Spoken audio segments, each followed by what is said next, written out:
I've been ready. Well, then quit This whole screwing around. fucking time. Just quit screwing around. I've been ready. Hi, and welcome to the Book Revolution podcast. I'm Amanda. And I'm Tim. And I'm in charge. Yeah, you wish. I fucking am. You wish. I'll turn this podcast around. Yeah, I'd like to see you try. This is the podcast about books. Book-related things. Yeah, so you should like and subscribe to all of our things. We're on YouTube and the Bin Network, Spotify, the Book Revolution Podcast, Amazon Music, and Audible, also the Book Revolution Podcast. When you like us and you listen to us, comment. Give us feedback. Give us book recommendations. Give us topic suggestions. Tell us we suck. Whatever. Tell us we suck. You guys, make sure to leave the longest comment possible with the least amount of grammar. Yeah, there's already a winner on that department, so let's see if you can beat it. So before we get to the topic, let's talk about what we've read. What we're currently reading. Oh, by the way, Instagram. Follow us on Instagram. We're on Instagram? Yeah, we're on Instagram. You can't podcast on Instagram. Yes, you can. Since when? Well, I mean, you can't podcast on Instagram, but we can post links on Instagram. What are we on? What if we posted on Instagram? Why are you making social media accounts by yourself? You know about it. It's Instagram. It's TBR_CT for our Instagrams. Whatevs. Yeah. I mean, we don't have a Facebook because fuck that, but Instagram. Only boomers have Facebooks nowadays. Yeah. And when they figure out what they're going to do with TikTok, maybe we'll get a TikTok. I'm too old for a TikTok. Me too. It scares me. Yeah. We'll have to bring in somebody new to our podcast, like someone young to our podcast, so that they can manage the TikTok, because I don't know how to do that. We're too young for Facebook. And too old for TikTok. So we land where all millennials land. Instagram. Yeah. That's how I get all my TikTok reels. Yep. And as a true millennial, if they brought back MySpace for more than just music, that's where I would be. Oh, yeah, for sure. Man, we would have a MySpace so fast. Yeah. Like 5 seconds, we'd have a MySpace. It would be all custom shit.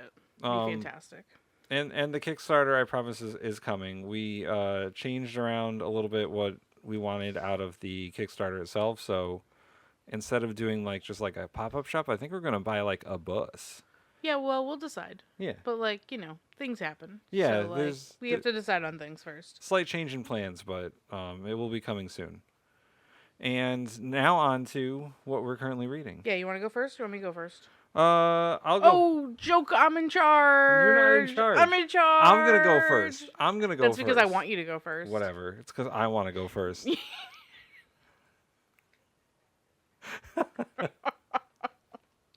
I have agency. Adorable. How cute. So I'm currently reading the second book of that Irish Endgame series. I'm halfway through it. And I'm also reading a book about Trump.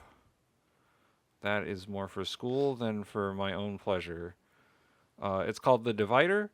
And it's about Trump's first term from the inside. So I'm learning about all the weird things that fucking Trump does. And it's interesting so far. I learned a lot in the first 50 pages that I've read. What are you reading right now?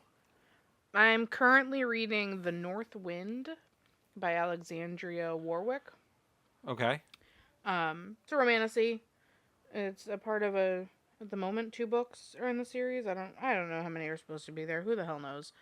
But I evidently pre-ordered the second book without reading the first book, and it randomly showed up on my Kindle one day, and I said, "Oh, I guess I bought that." And I figured I should read the first book so I could read the second book that I had forgotten that I bought. I see. So I'm reading that. It's enemies to lovers romantasy, and the main characters, the chick is a human and the dude is a god.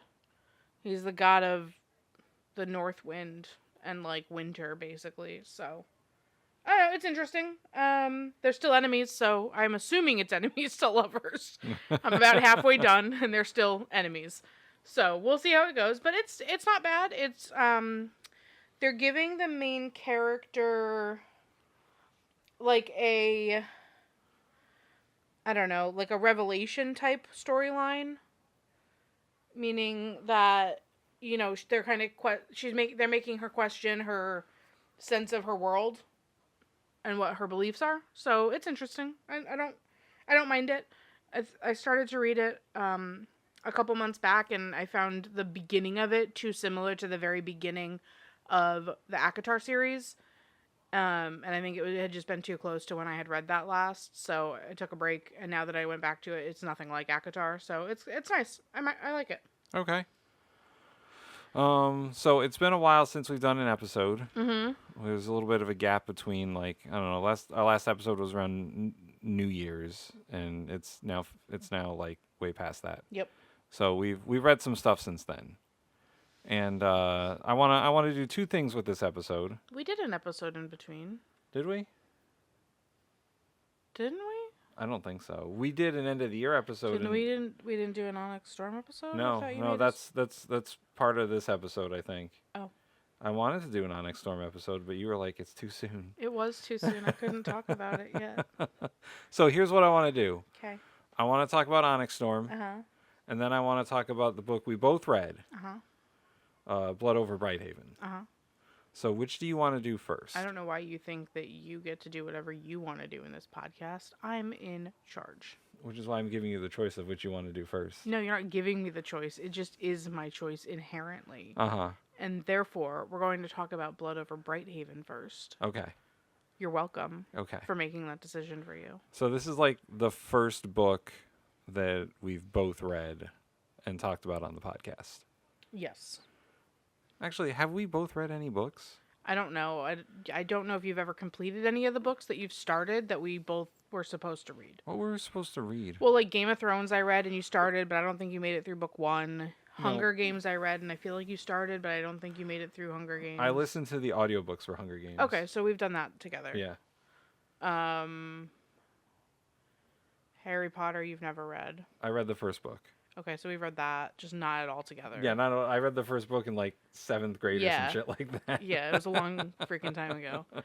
And I tried Fellowship of the Ring when I was in the 5th grade, and it was not for me. So, yeah.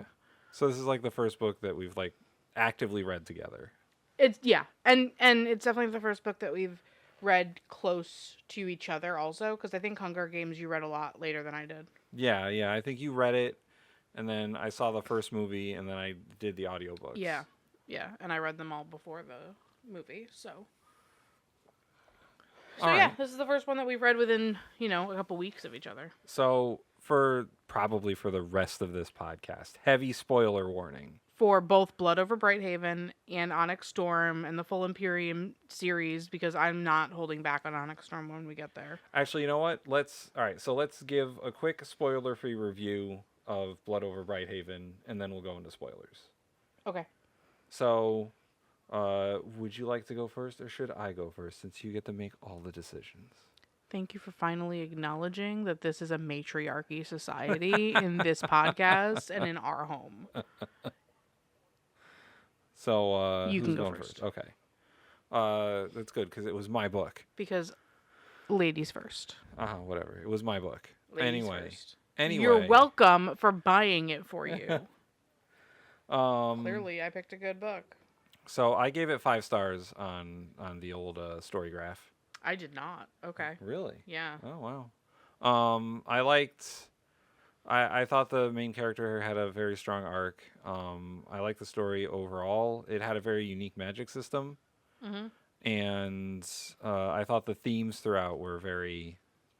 I've not read a fantasy book with such strong leanings towards, I don't know, ideologies. Mm-hmm. I wouldn't call the book like woke or whatever, but it definitely has some things to say about society. So 5 stars, would recommend, would definitely eat it. Yeah? Yeah. Okay. Yeah. You try it or like totally devour? I mean, I read the last 100 pages of the book in a day. Okay. And I don't normally read like that. Oh. Like, I usually read in chapters. And the last 100 pages, I didn't care about the chapters. I just read it. Because Alright. I wanted to know what the ending was. Okay. Interesting. So I mean, I liked it. I thought it was a good book. I think I gave it a 3.5, maybe 3.25 on Storygraph. It was. It felt verbose when it got to the good stuff, and so it felt a little bit slower than I kind of wanted it to move, and Okay. so that's why it wasn't a top tier for me. It wasn't getting me invested enough to not put the book down. Okay. I didn't have that same feeling as you did for the last 100 pages. I do think that I literally wrote down the magic system is super unique. It's definitely not one that I am familiar with, not one I've seen before. It's this isn't really this isn't a spoiler because it's done in the first like 20 pages. It's a magic system by like coding. Yeah. Very similar to like like cyber coding. telegraph magic system. I don't know if telegraph's the right word for that, but sure. Like, But it's literally coding it in. It's structuring in yeah. code to spell something, which is interesting, but also I'm not into coding, so parts of the nuances throughout the book were hard to follow for me, and Yeah. so I wasn't as into it. I thought that the author ML Wang, I thought she or he did a really great job with character growth and character development. Yeah. I thought all the characters were really thought out and had their own arcs. Each one had their own arc. Yeah. And I really enjoyed that a lot. And I thought that was really well done. And like you said, it's definitely got things to say about things. It doesn't solve any of the things, but it does touch on them all. Yeah, and when we get into like the spoiler review, we can talk about like why it actually doesn't solve anything, and I think there's a reason for that. Yeah, okay. Well, that's it for my non-spoiler review. Okay. Then spoiler warning for the next bit for the rest of this conversation about this book. Probably for the rest of the episode, because I'm not giving a spoiler-free review of Onyx Storm. Okay. So for the rest of the episode, heavy spoiler warning. If you don't want things spoiled for you, read the books first. All right. So, Blood Over Brighthaven.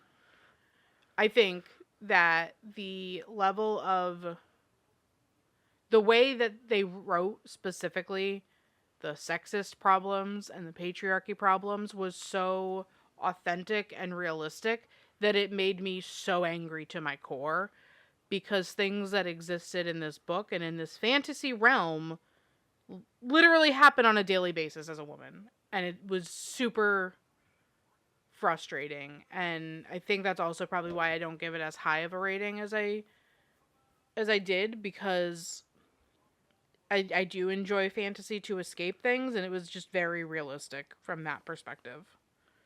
And I didn't enjoy that part. So, part of the reason why I wanted you to read it was to get your reaction to those things. Yeah. Because, like, my reaction to that is, wow. Like, as a man, I can't fully relate to what's going on, but I understand. Mm-hmm. Like, that stuff doesn't happen to me generally. Mm-hmm. So, when that stuff was happening to the main character, like, the patriarchy and, like, she shows up. Basically, the story is there's a lady wizard. You just double ised. Oh, I'll have to edit that. Basically, the story is that a lady wizard is trying to apply to be like Head wizard. One of the So the wizards are called mages in Mages, in yes. this world, and so there's an archmage is the top of the chain. That's the highest you can go in. There's a high mage. Archmage is above that, and then there's a superior archmage. Yeah, and there's like a council of archmages. Yeah, Yeah. which is I think all of them. Yeah. And so there's like 100 of them, and they only let in like 1 or 2 people every year. And no women. And no women. They allow a woman to test in once a decade, essentially. Yeah. But they're convinced that women can't handle it. Yeah, it's sort of like we're letting the ladies try because we should, like we're trying to be progressive sort of thing. And she passes the test. See, that's definitely not how I read that was why they were allowing testing for women. Oh, I listen. I read everything as like the most misogyny possible. Yeah. So I read it as they were letting her test because they figured that they should at some point they figured that they should let women test because they're trying to be progressive, but they're not really being progressive. See, and I read it as they're letting women test to prove to everyone that women can't do it. There was a bit of that too. Yeah, but that's exactly how I read. They're only Yeah. doing it because they want to prove that it's not a good Yeah. fit. And I think that's what angered me most about the ending of the story is that it kind of proved them right. That all the shit that they're doing now, what they're doing is awful and terrible, and the men shouldn't be okay with it, but they are.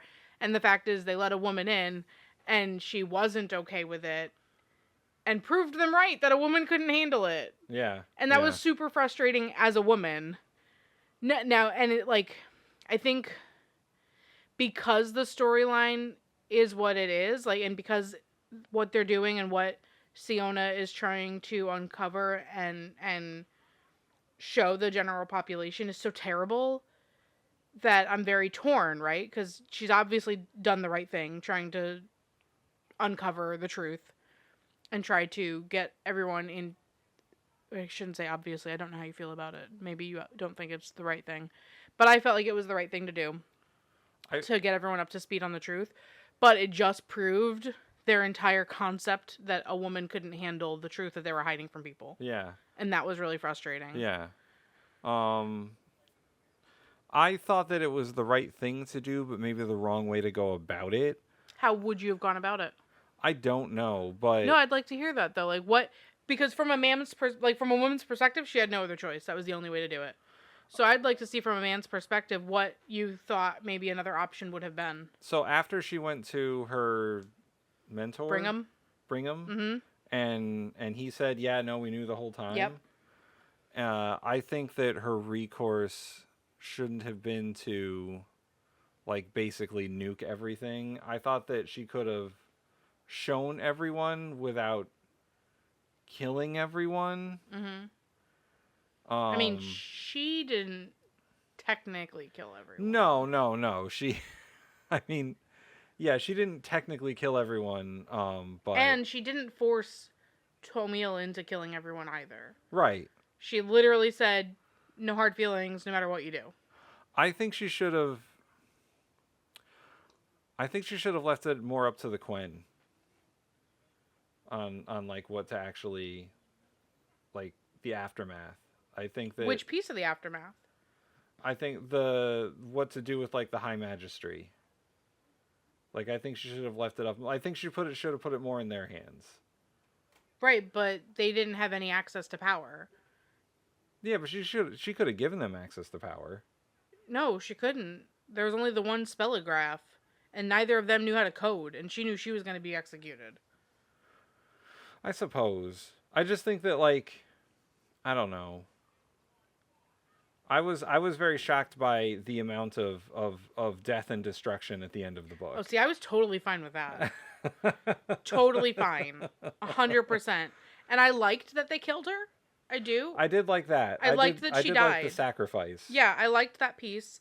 And I like that she knew that she was going to die regardless of whether Tomil followed through or not. Like, I liked that. It showed that she truly believed in her cause. I like that from her character's perspective, I should say. I don't like it from the storyline perspective because, once again, it proves that the woman can't handle it and now she's going to fucking kill herself over this truth that she knows that no one else wants to confront. So it's a double-edged sword. But if we go back to when she found out and she approaches Brigham, that's before she's presented her project. Yeah, that's true. So would you have thought, like, from that perspective, would you have gone that way that she did with presenting the project in general?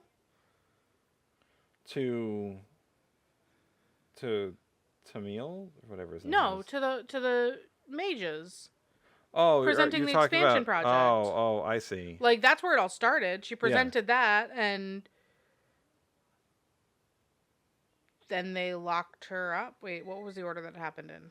I think she presented the... No, because in her project, she did the thing that she found. So how much should we spoil here?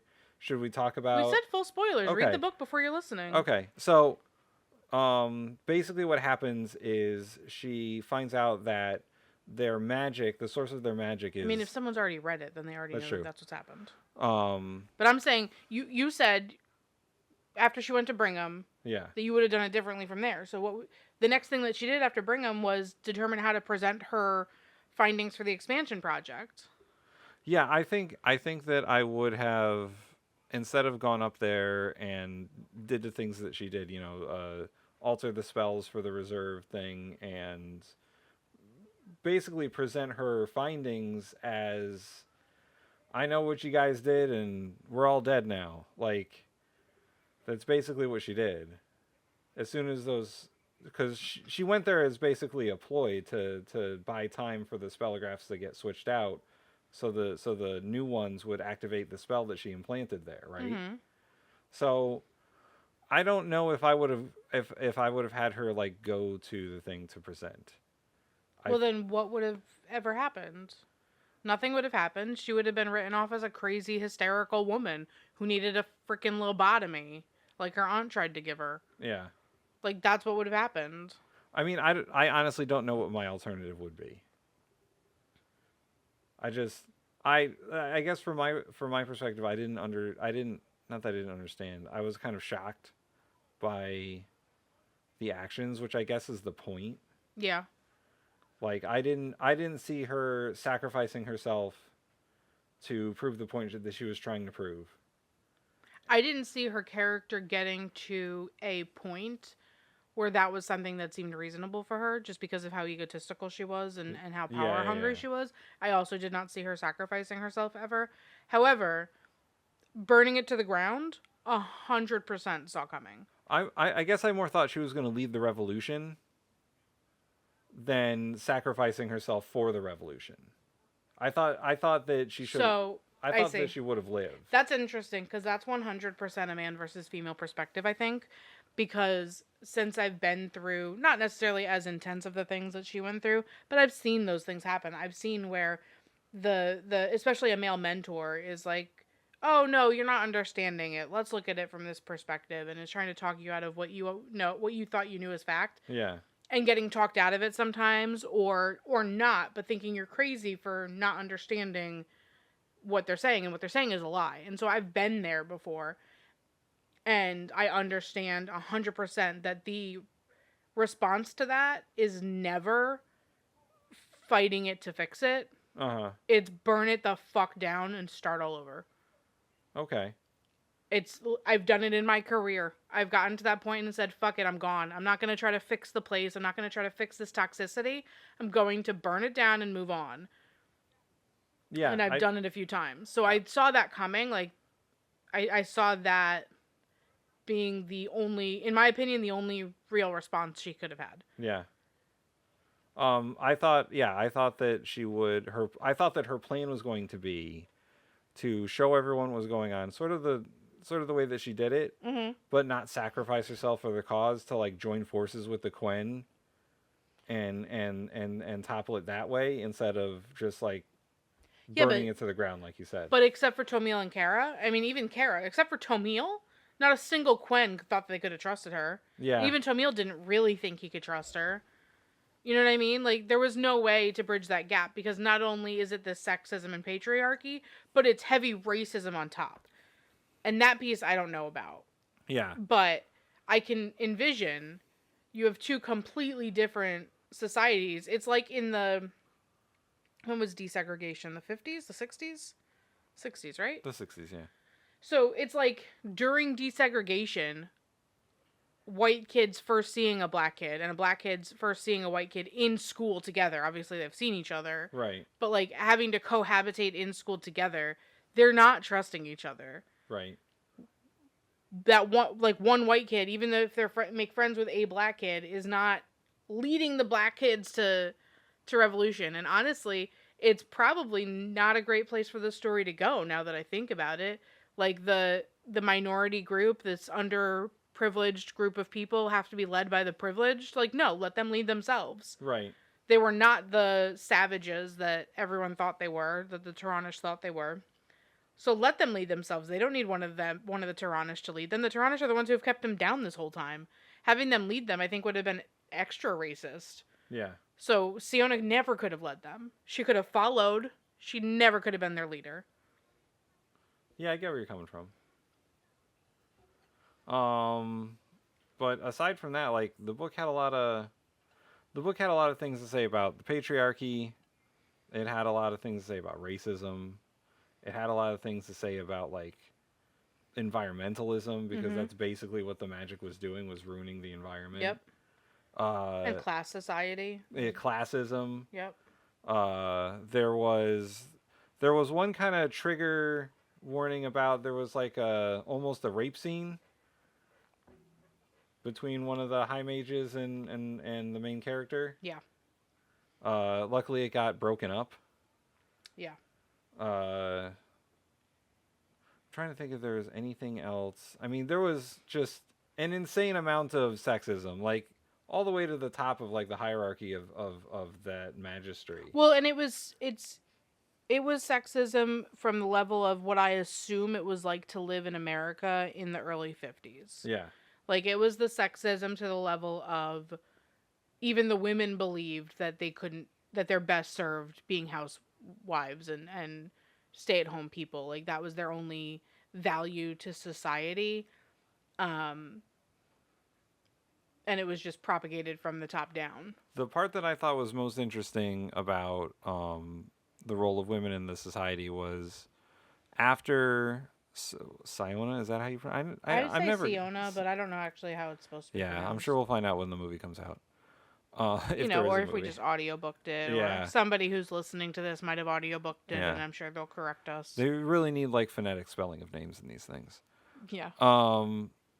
But the part where after she found out the truth about how the magic kills people, and she had her like mental breakdown and ended up at like her aunt's house, and her aunt called like an alchemist to come like take care of her. Yeah. And she had this conversation with the alchemist, who was like, "Listen, I'll just give you like some drugs and cast some magic and you'll feel fine. The magic is a lobotomy." Yeah. Yeah. And she's like, "No, just wait, just listen. That's not what's going to happen here. You're my sounding board for my brain." And this guy is like 100% sure that she's just like a crazy woman and she needs to be subdued. No, I mean, like, they had that actual conversation where she was like, "Yeah, but he's like, I can give you medicine to help you." And she goes, "Yes, but your medicine's just going to make me a docile woman who complies." And he goes, "Well, yeah, that fixes you." He doesn't see the problem. No, he doesn't see the problem. That's the whole point. Like, it was blatant. There was no innuendo here. It was explicitly, obviously, yes, that's what my magic and that's what my medicine's going to do, because you're supposed to be a docile woman. Right now you're broken because you're not docile. Yeah, and she just sees him as like simple. He is simple. They're all simple. But yeah, I've never, not that I've never seen, but I've it's rare to find those sort of points like put forth in a fantasy book, I think. I think it's more common than we realize, but I don't know that I've seen it so blatantly before. I mean, I've read glimpses of those sort of things in like other fantasy books. I've seen glimpses of that kind of stuff in like Lord of the Rings. I mean, it's a very male-centric storytelling, but there are like women as hero moments, but there's not like an overarching story of like the patriarchy, because no, but I mean, you can. So I guess what I'm saying is every fantasy storyline that I've read, you can always make these sorts of implications. You can draw these sorts of conclusions, right? Like, think towards Harry Potter, because that's so wildly known even from the movies and the books, that I feel like we can talk about it openly. But Hermione is the only female real main lead character in most of those storylines, until you get to the later years and you bring in some side characters like Ginny and Luna. But Hermione's the main thing for the most part. She's the smartest of all of them, and yet is kind of a joke.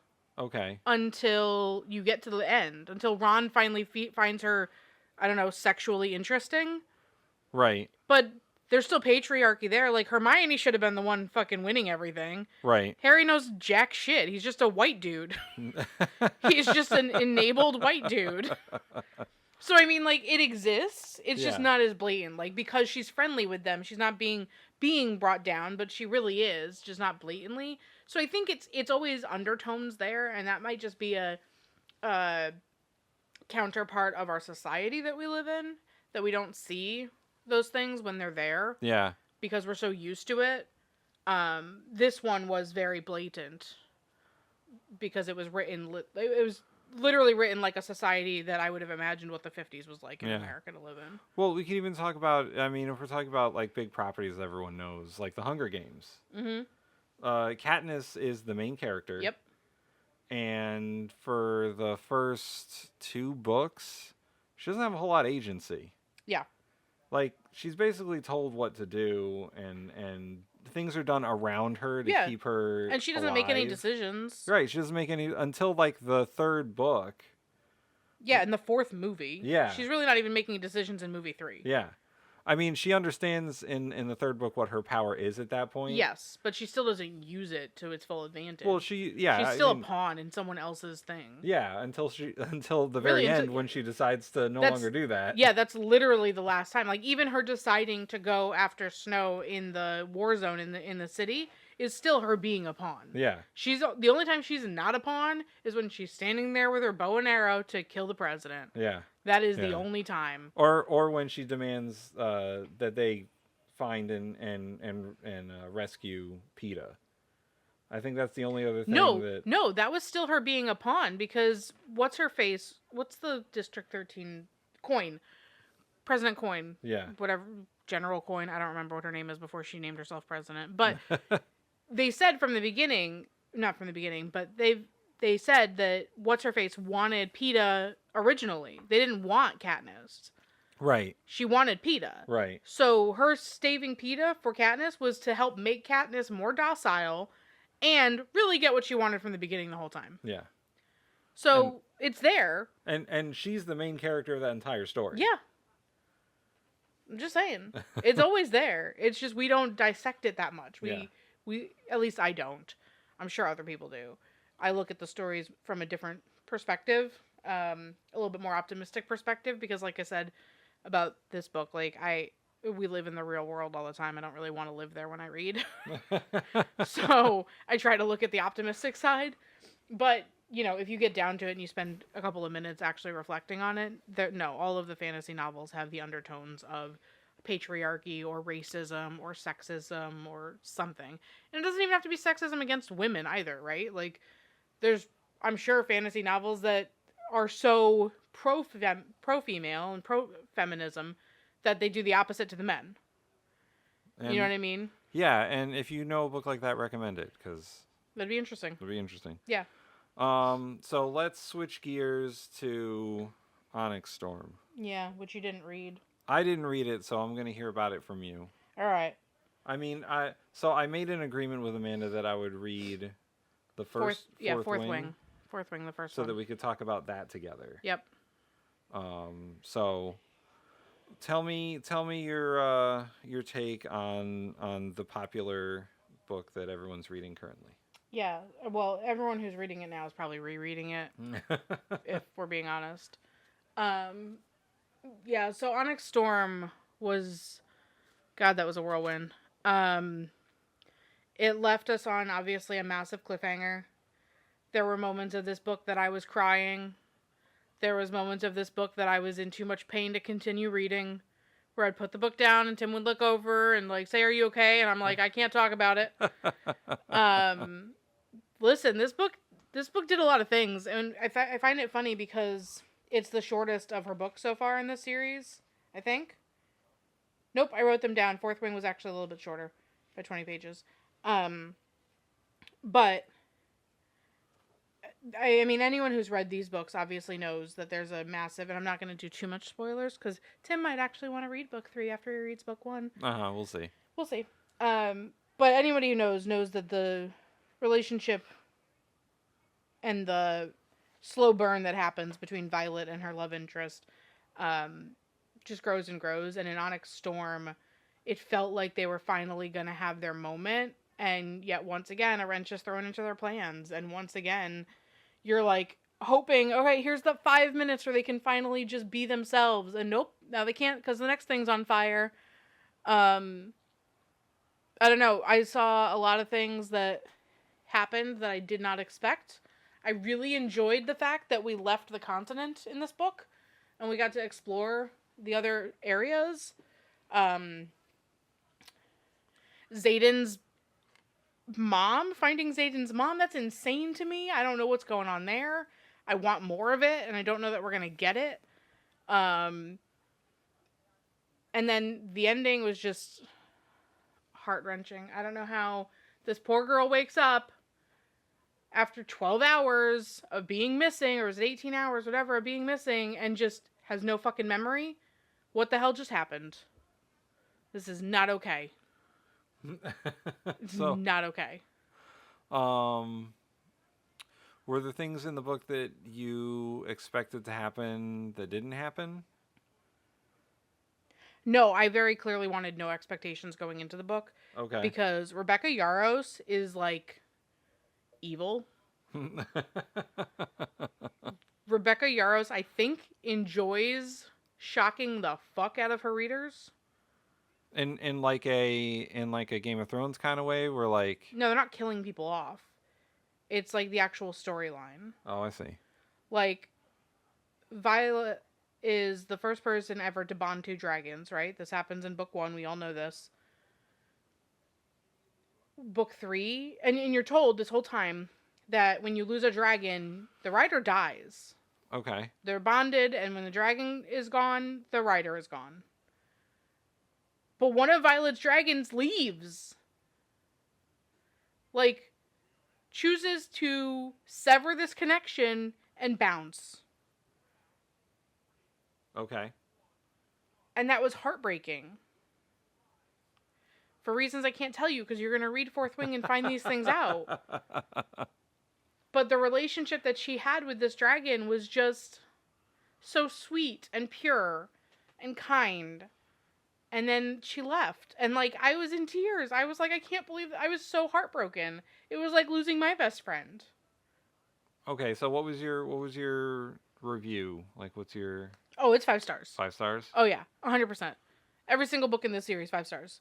And you know what? So I reread Fourth Wing and Iron Flame before Onyx Storm came out because I read them last year and I knew I was going to forget little nuances. It was the first reread I did of them. And the books were, even obviously knowing where the story was going, the books were just as good, if not better, the second time through. And that's a rarity for me to find, a book that is equally as enthralling and interesting to me reading it a second time. I read them, I'm looking back, I read them in 4 and 2 days. Okay. And these are 500, 600 page books. 500 and 600 page books. And I read them in 3 and 2 days because they were so fucking good. So, I don't know if I've talked about this on the show because it's not necessarily book related, but I like pro wrestling. And a lot of times there are people who review matches, and they do like a 5-star rating system like we're doing for the books. And one of the reviewers often like breaks his own scale because he likes something so much. He calls it 6 stars in the Tokyo Dome because that's a famous arena. Okay. So, would you break your scale for any of these books? Like, if you wanted to, would you give an extra star? I sure the fuck would. So, of the 3, which is 6 stars? No, all of them. All of them are 6 stars? All of them are 6 stars. Okay. There's not a single thing I would change about any of them. And as much as I find there are certain actions that Dane, Violet, Zayden, Garrick, Rhiannon, all of them have moments where I'm like, why would you do that? That's so dumb. But it's not because the book is dumb, it's because they're teenagers, they're kids. And it's realistic to have them make dumb decisions. Right. The choices that they're making are not bad from a writing perspective. They're bad from a person perspective and a choice making perspective. And I think that gives them character depth as growing kids. They're 18 and 19, I think, when they start in Fourth Wing. Maybe 20, I don't remember. But I think 18. I should remember, but I don't. And 18 I mean, when I was 18, I was making really dumb decisions. Really dumb decisions I made at 18. And so them making dumb decisions and not having like the emotional maturity to have a healthy relationship, because there are definitely a lot of toxic relationships happening in these books, but they're all logical because they are all kids. It's not like Twilight where one of them is a kid and one of them is 700 years old. Like, and they're in a toxic relationship where one of them should know better. These are all kids. They're all in the same age range. It's actually reasonable that they actually have relationships with each other. It's not 500-year-old fairy and a 20-year-old human. You know what I mean? Yeah, yeah. And so when they make immature decisions, it's sound writing, actually. If they made correct decisions, I feel like that would be poor writing, because that would be writing them as 30, 40, 50-year-olds when they're not. They're all fantastic. If I would give them a 10 if I could. Would recommend? 100%. Would So- demand. Would would demand. So that's it for the main topics. We already talked about what we're reading. Is there any other books you want to review? No, I think that's good for... Give a quick review on. You got anything else that you read? I mean, yeah, but I think that's good for now. Okay. I think I got one more. I don't even remember what I've reviewed this year so far, so... So, yeah, I am going to read Fourth Wing after I finish the Trump book. But the Trump book I have to read for school, and it's very long. It's like 700 pages. And that's a lot for a book about politics.